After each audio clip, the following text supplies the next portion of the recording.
आज का दिन संसद और सुप्रीम कोर्ट दोनों जगह भारतीय जनता पार्टी सरकार के लिए अच्छा दिन नहीं था। जहां सुप्रीम कोर्ट और मद्रास हाई कोर्ट में उसकी जांच एजेंसी ईडी यानी प्रवर्तन निदेशालय को कड़ी फटकार लगी और यह तक कहा गया कि ईडी को भारतीय जनता पार्टी सरकार की राजनीतिक लड़ाइयों के लिए क्यों इस्तेमाल किया जा रहा है।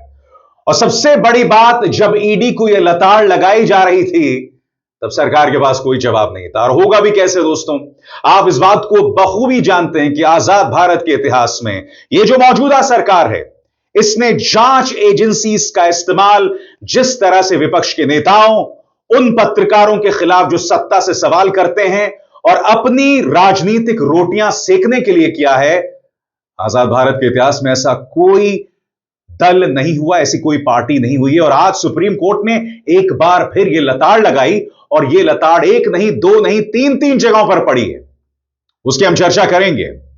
मगर ऑपरेशन सिंदूर, जी हां, ऑपरेशन सिंदूर, उससे जुड़े सवाल, आखिर डोनाल्ड ट्रंप क्यों 24वीं बार कह चुके हैं कि उन्होंने वॉर रुकवाई। अब तो उन्होंने यह तक कह दिया कि 5 फाइटर जेट्स गिरे थे। सरकार को स्पष्ट करना चाहिए कि भाई किसके फाइटर जेट्स थे, जिसका कोई जवाब नहीं। प्रधानमंत्री नरेंद्र मोदी आए, पत्रकारों के सामने 11 मिनट तक बोले, मगर मजाल है कि जो असमंजस डोनाल्ड ट्रंप के बयानों से हुआ है उसका उन्होंने एक भी जवाब दिया। और पालतू मीडिया सामने खड़ी हुई थी, किसी की हिम्मत नहीं हुई प्रधानमंत्री नरेंद्र मोदी से पलटकर सवाल करने की। मगर आज राहुल गांधी सामने आए, उन्होंने कहा कि क्या सदन के अंदर नेता विपक्ष को भी अपनी बात रखने की इजाजत नहीं दी जाएगी। उन्होंने पूछा कि आखिर क्या वजह है कि लोकसभा के अंदर जब सरकार का कोई मंत्री अपनी बात रखना चाहता है तो उसे अपनी बात रखने की इजाजत होती है, मगर जब विपक्ष का कोई नेता अपनी बात रखना चाहता है तो लोकसभा अध्यक्ष ऐसा नहीं होने देते हैं। उनका सवाल सुनिए। नहीं, देखिए, सवाल यह है कि जो हाउस में डिफेंस मिनिस्टर को बोलने देते हैं, उनके लोगों को बोलने देते हैं, मगर अगर विपक्ष का कोई कुछ कहना चाहता है तो अलाउड नहीं है। मैं लीडर ऑफ अपोजिशन हूँ, मेरा हक है, तो मुझे तो कभी बोलने ही नहीं देते हैं। तो ये एक नया अप्रोच है। क्या सवाल चाहते हैं आप? क्या सवाल आप चाहते हैं सर, जो प्रधानमंत्री से? बट दौड़ के निकले हाउस से 1 सेकंड में, तो डिस्कशन, चर्चा के लिए तैयार हैं आप लोग? हाँ, चर्चा तो होगी, अगर वो अलाउ करेंगे तो होगी। मगर इशू ये है कि कन्वेंशन कहता है कि अगर सरकार के लोग कुछ बोलें तो हमें भी स्पेस मिलनी चाहिए। हम 2 शब्द कहना चाहते थे, मगर विपक्ष को ये अलाउड नहीं है। Thank you. और यही बात उनकी बहन प्रियंका ने कही। उन्होंने कहा कि राहुल नेता विपक्ष हैं, उनकी बात का वजन है, आखिर उन्हें अपनी बात रखने क्यों नहीं दी जा रही। क्या कह रही है प्रियंका गांधी वाड्रा, ये सुनते हैं। तो करें चर्चा, बोलने दें एलओपी को, क्यों नहीं बोलने देते? अगर हर चीज के लिए तैयार है तो लीडर ऑफ अपोजिशन का मुंह बंद क्यों कर रहे हैं? खड़े हैं बोलने के लिए, बोलने देना चाहिए। मगर हकीकत यह है दोस्तों कि हमने देखा है कि पिछले कई सालों से किस तरह से विपक्ष के नेताओं को, चाहे राज्यसभा हो या लोकसभा, दोनों जगह उन्हें सदन से बाहर कर दिया जाता है, निलंबित कर दिया जाता है। कई बार तो यह तक होता है कि सदन के अंदर विपक्ष के नेताओं का चेहरा ही नहीं दिखाई दिया जाता। आज वही हुआ। आज जब बात अपनी रख रहे थे लोकसभा अध्यक्ष ओम बिरला, भाई जब राहुल गांधी कहते हैं तब तो कैमरा उन्हीं पर रहता है। और आज आप देखिएगा, ओम बिरला कह रहे हैं कि चर्चा सब पर होगी। भाई कहने की बात अलग होती है, यह फैसला तो सरकार को करना पड़ेगा ना। मगर आप देखिएगा, पूरी तरह से कैमरा उन पर था। वो आश्वासन दे रहे थे, मगर इन आश्वासनों के कोई मायने नहीं है जब विपक्ष की आवाज को सुना ही नहीं जाएगा। सुनिए लोकसभा अध्यक्ष ओम बिरला ने क्या कहा। हम देश की जनता की भावनाओं के अनुरूप, उनकी इच्छाओं के अनुरूप यहां सदन में उनकी आकांक्षा रखें, उनकी भावनाओं को अभिव्यक्त करें और महत्वपूर्ण विषय जो देश में घटना घटी है उन पर व्यापक चर्चा और संवाद हो।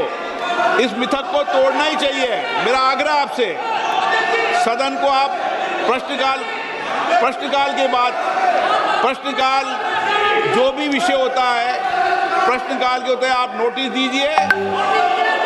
ये अखिलेश जी, आप सभी सदस्यों तक तख्तियां लेके नहीं आए। नो, मैं आपको प्रश्नकाल के बाद सब विषयों पर चर्चा करूंगा। प्लीज बैठिए, बैठिए। नो, ये तरीका उचित नहीं है। सदन के पहले दिन सदन चले, अच्छी चर्चा हो, व्यापक चर्चा हो। मैं सभी सदस्यों को पर्याप्त समय, पर्याप्त अवसर दूंगा। सदन नियमों प्रक्रियाओं से चलता है। प्रश्नकाल के बाद प्लीज बैठिए। नो, प्रदीप पुरोहित जी। प्रधानमंत्री नरेंद्र मोदी, जैसे कि मैंने कहा, वो सामने आए। उन्होंने वही बात रखी जो भारतीय जनता पार्टी को वोट देगी। उन्होंने कहा कि हमने ऑपरेशन सिंदूर में 22 मिनट में जवाब दे दिया, मगर आज उनसे कुछ सवाल किए जाएंगे। पहला सवाल, अगर आपने 22 मिनट में जवाब दे दिया तो अब तक आप इस सवाल का जवाब क्यों नहीं दे पाए हैं कि सिर्फ 3 दिनों में ऑपरेशन सिंदूर खत्म हो गया? अब तक आप इस सवाल का जवाब क्यों नहीं दे पाए हैं कि कैप्टन शिव कुमार ने, जो कि हमारे डिफेंस अटैचे हैं, इन्होंने कहा कि राजनीतिक नेतृत्व की वजह से हमारे विमान गिरे। आखिर क्यों हमारे एयरफोर्स के अमरप्रीत सिंह कह रहे हैं कि सरकारी कमियों की वजह से और लाल फीताशाही की वजह से हमें हथियार नहीं मिल रहे हैं? आखिर क्या वजह है कि सीडीएस अनिल चौहान, जनरल अनिल चौहान ने कहा कि भाई हमारे विमान गिर गए थे और 2 दिन तक हम विमान नहीं उड़ा पाए थे? आखिर क्या वजह है कि deputy army chief Rahul Singh कह रहे हैं कि अब इस जंग में भारत का मुकाबला चीन और पाकिस्तान से हो रहा था और चीन लगातार पाकिस्तान को इंटेलिजेंस की मदद दे रहा था, गुप्तचरी की सूचना दे रहा था, और चीन को यह गुप्तचरी की सूचना कहां से आ रही थी? ये सवाल हैं और इन सवालों के जवाब प्रधानमंत्री को देना चाहिए। मगर जैसे मैंने कहा ना, प्रधानमंत्री ने वही कहा जो उन्हें राजनीतिक तौर पर सही लगता है कि 22 मिनट में हमने जवाब दिया। सुनिए। मॉनसून सत्र एक विजयोत्सव है। पूरी दुनिया ने भारत की सैन्य शक्ति का, भारत के सैन्य के सामर्थ्य का रूप देखा है। ऑपरेशन सिंदूर में भारत की सेना ने जो लक्ष्य निर्धारित किया था 100% अचीव किया। आतंकियों के आकाओं के घर में जाकर के 22 मिनट के भीतर भीतर ऑपरेशन सिंदूर के तहत उसको जमींदोज कर दिया गया। और आगे बढ़ने से पहले एक जरूरी संदेश। मेरे कार्यक्रमों के लिए आप नोटिफिकेशन का इंतजार मत कीजिए। मेरे चैनल में जाइए और खुद जाकर कार्यक्रम देखिए और रहिए अपडेटेड। और हां, ज्वाइन कीजिए मेरा चैनल। देखिए यह जरूरी संदेश। स्वतंत्र और आजाद पत्रकारिता का समर्थन कीजिए। सच में मेरा साथी बनिए। बहुत आसान है दोस्तों, इस ज्वाइन बटन को दबाइए और आपके सामने आएंगे ये 3 विकल्प। इनमें से एक चुनिए और सच के इस सफर में मेरा साथी बनिए। और बात वहां नहीं रुकी। फिर प्रधानमंत्री कहते हैं कि भाई यह एक ऐसा मौका था जब पूरा विपक्ष एक साथ आया और उसने जवाब दिया। बात वाजिब है, मगर प्रधानमंत्री को यह भी बताना होगा कि अगर विपक्ष एक साथ आकर जवाब दे रहा था, तब देश के गृह मंत्री अमित शाह बंगाल जाके झूठ क्यों बोल रहे थे कि ममता बनर्जी ऑपरेशन सिंदूर का विरोध इसलिए कर रही हैं क्योंकि मुसलमान ऑपरेशन सिंदूर का विरोध करता है। मध्य प्रदेश में आपके एक मंत्री थे, वो कौन शाह थे, जिन्होंने देश की बेटी कर्नल सोफिया कुरैशी का अपमान किया, उसे आतंकवादियों की बहन बताकर। बार बार आपके नेता और मंत्री सेना का अपमान कर रहे हैं। एक नेता ने तो उन्हें भ्रष्ट तक बताया था। यह सब हो रहा है, मगर भाजपा के नेता कुछ भी कहकर निकल सकते हैं, उस पर ना डिबेट होता है ना प्राइम टाइम। और फिर आप ये कहते हो कि पूरा विपक्ष एक साथ था। अगर एक साथ था तो विपक्ष के नेताओं को बदनाम क्यों करना? प्रधानमंत्री सुनिए, प्रधानमंत्री क्या कह रहे थे। पहलगाम की क्रूर हत्या, अत्याचार नरसंहार पूरी दुनिया चौंक उठी थी। आतंकवादी और आतंकवादी के आके दुनिया का ध्यान उनकी तरफ केंद्रित हुआ था और उस समय दल हित छोड़ करके देश हित में हमारे ज्यादातर दलों के प्रतिनिधि, ज्यादातर राज्यों के प्रतिनिधि विश्व भ्रमण किया, दुनिया के अनेक देशों में गए और एक स्वर से दुनिया के सामने आतंकवादियों का आका पाकिस्तान को बेनकाब करने का एक बहुत सफल अभियान चलाया। मैं आज राष्ट्रहित में किए गए इस महत्वपूर्ण कार्य के लिए उन सभी सांसदों की सराहना करना चाहता हूं, सभी दलों की सराहना करना चाहता हूं। आज राज्यसभा के अंदर कांग्रेस के अध्यक्ष मल्लिकार्जुन खड़गे ने सवाल पूछा कि हम ऑपरेशन सिंदूर में आपके साथ थे, हमने पूरा साथ दिया, मगर अब भी उस सवाल का जवाब नहीं मिला है कि वो आतंकवादी गए कहां, अब तक उन्हें पकड़ा क्यों नहीं गया, उन्हें मौत की घाट क्यों नहीं उतारा गया। मल्लिकार्जुन खड़गे नाराज हैं, सुनिए उन्होंने क्या कहा। सर, पहलगाम हमला 22 अप्रैल को हुआ था, अब तक आतंकवादी पकड़े नहीं गए, मारे भी नहीं गए और उन्होंने हमको बार बार बताया कि उन्हीं के ऊपर डायरेक्टली मारे गए और वो उसमें मर गए।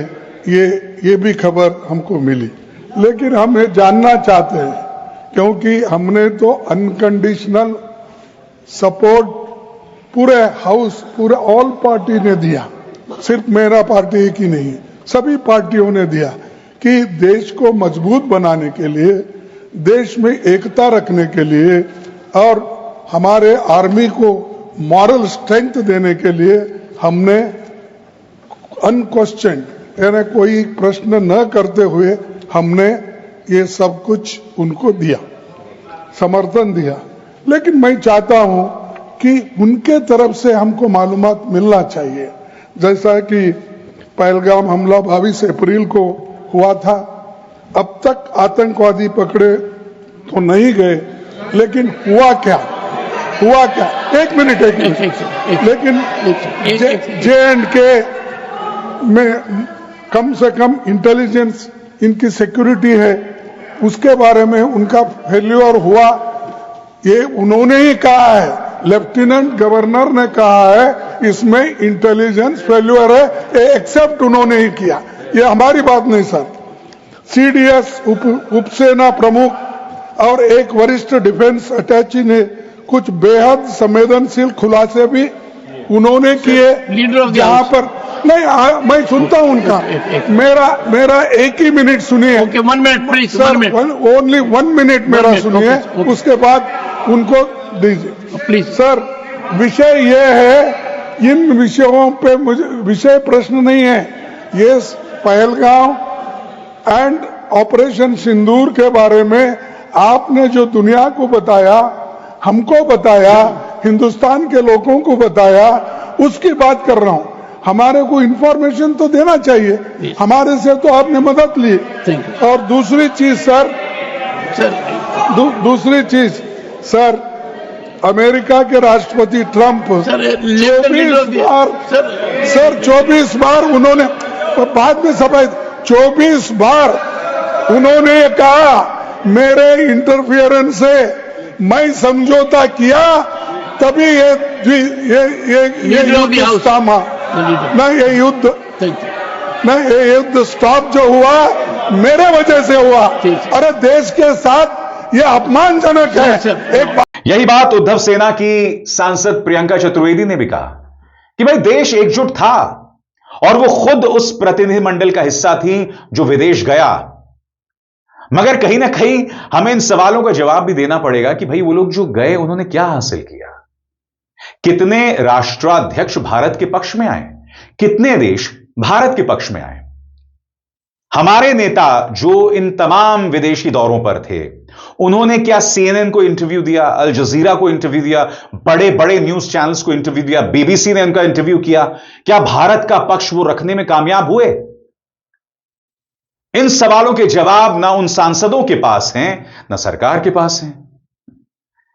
यानी कि कहीं ना कहीं एक शक पैदा होता है कि इसका भी मकसद सिर्फ और सिर्फ भारतीय जनता पार्टी सरकार का रुतबा, या ये कहा जाए प्रधानमंत्री का रुतबा बढ़ाना था।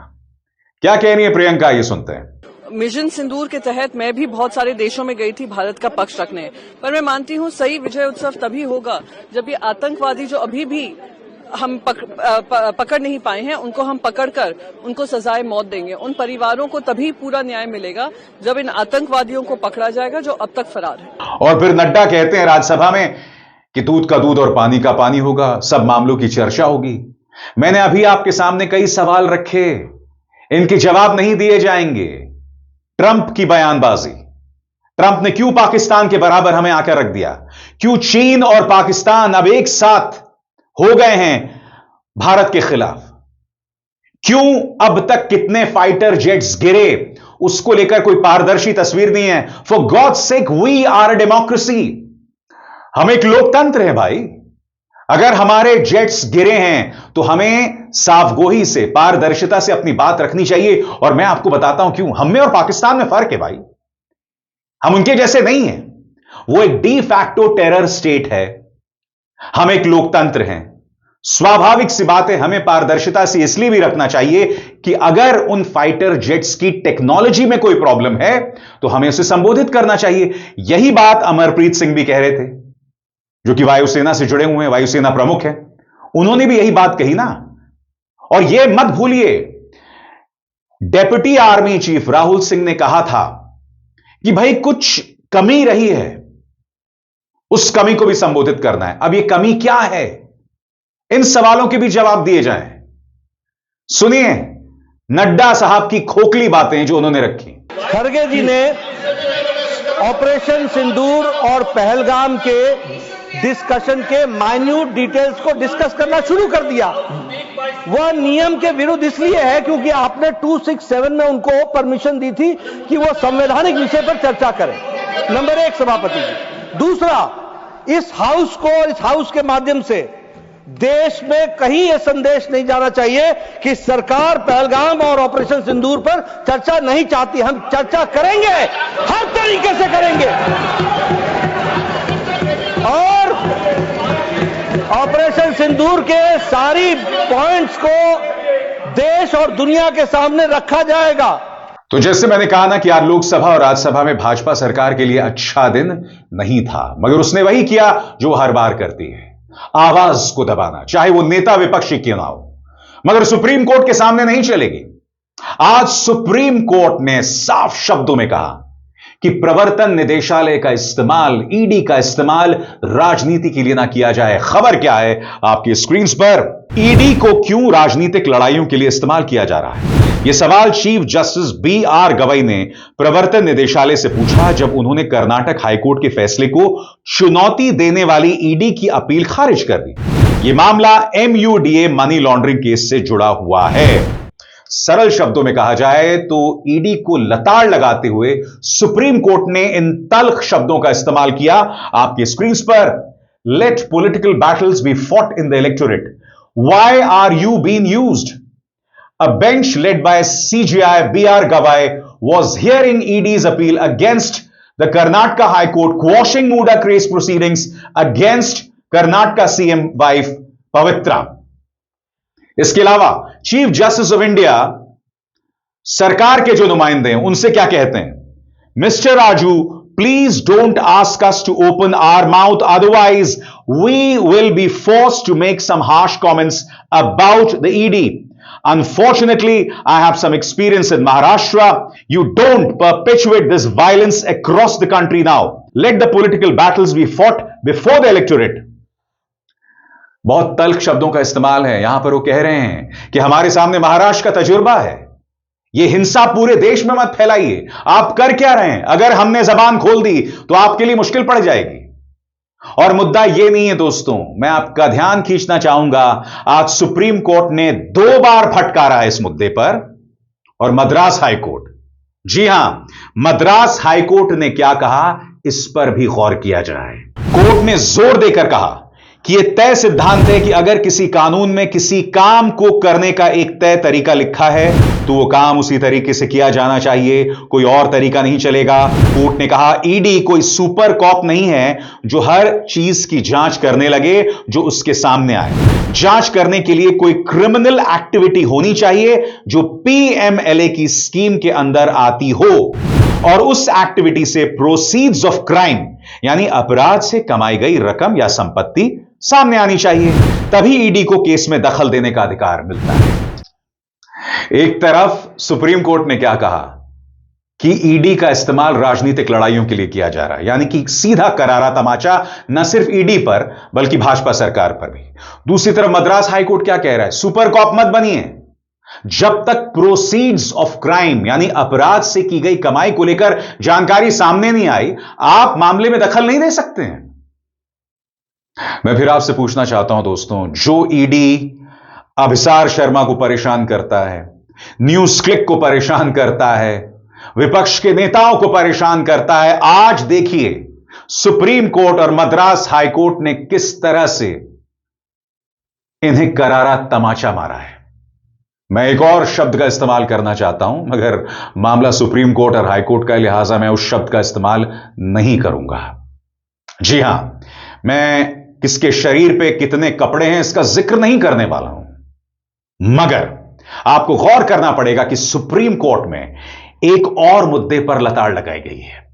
क्या आप जानते हैं ईडी ने क्या हरकत की?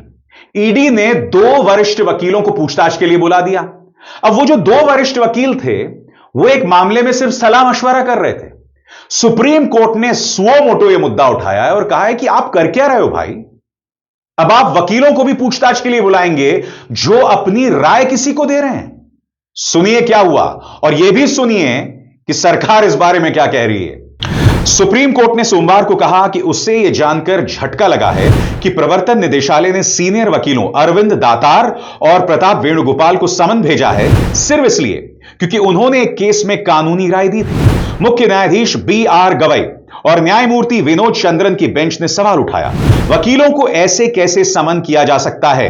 यह तो क्लाइंट और वकील के बीच की प्राइवेट बातचीत है जो कानूनी रूप से संरक्षित होती है। CJI गवई ने आगे कहा कि उन्होंने यह खबर बार एंड बेंच और लाइव लॉ जैसी लीगल न्यूज पोर्टल्स पर पढ़ी और वो इसे पढ़कर हैरत में आ गए। अब सरकार की तरफ से तुषार थे, उन्होंने भी कहा कि ऐसा नहीं होना चाहिए था, मगर वो आगे क्या कहते हैं और फिर सुप्रीम कोर्ट उन्हें कैसे फटकार लगाती है इस पर गौर किया जाए। सॉलिसिटर जनरल तुषार मेहता ने भी अटॉर्नी जनरल की राय का समर्थन किया और कहा वकीलों को सिर्फ उनकी प्रोफेशनल लीगल राय देने के लिए समन नहीं किया जा सकता। सॉलिसिटर जनरल ने कहा संस्थाओं के खिलाफ नैरेटिव बनाने की कोशिश की जा रही है। कई बार सामान्य टिप्पणियों को अलग अलग मामलों में तोड़ मरोड़ कर पेश किया जाता है। अब इनकी रुदाली देखिए साहब, एक तरफ सुप्रीम कोर्ट खुद कह रहा है कि इनका इस्तेमाल राजनीति के लिए किया जाता है, दूसरी तरफ जब कोर्ट फटकार लगाती है और जब हम उस बयानों की चर्चा करते हैं तो तुषार मेहता को उसमें भी प्रॉब्लम है। अरे अपने आप को सुधारिए ना, ईडी का इस्तेमाल क्यों करते हैं आप पत्रकारों के खिलाफ, एक्टिविस्ट के खिलाफ, विपक्ष के खिलाफ? यह सवाल तो किया जाएगा। और फिर आप रुदाली करते हैं कोर्ट के सामने कि साहब आपकी टिप्पणी का बेजा इस्तेमाल किया जाता है। अरे आप अपनी हरकतों पर तो निगाह डालिए, गिरबान में झांकिए साहब। आगे इस पर सुप्रीम कोर्ट क्या कहता है। हालांकि बेंच ने कहा कि ईडी बार बार राजनीतिक मामलों के पीछे पड़ती दिख रही है। CJI गवई ने कहा हमने कई बार देखा है, मैं ट्रैवल कर रहा था और आज भी 2 मामलों में मैंने कहा इन्हें पॉलिटिकल ना बनाएं। वो वेस्ट बंगाल की चीफ मिनिस्टर ममता बनर्जी और कर्नाटक चीफ मिनिस्टर सिद्धरमैया की पत्नी पार्वती के केस की सुनवाई में दिए गए अपने कमेंट्स का जिक्र कर रहे थे, जिसका जिक्र थोड़ी देर पहले मैंने किया दोस्तों, जो MUDA वाला मामला है। तो आज का दिन कोई बहुत अच्छा दिन नहीं था दोस्तों, ना सुप्रीम कोर्ट में, ना मद्रास हाई कोर्ट में, और संसद के अंदर असल सवालों के जवाब देने की नीयत भाजपा की बिल्कुल भी नहीं दिखाई देती। और यह वो पॉलिटिकल पार्टी है जो हमारे जांबाज सैनिकों के शौर्य, उनके हौसले पर वोट उगाही का काम करते हैं। शर्म तुमको मगर आती नहीं। अभिसार शर्मा को दीजिए इजाजत। नमस्कार।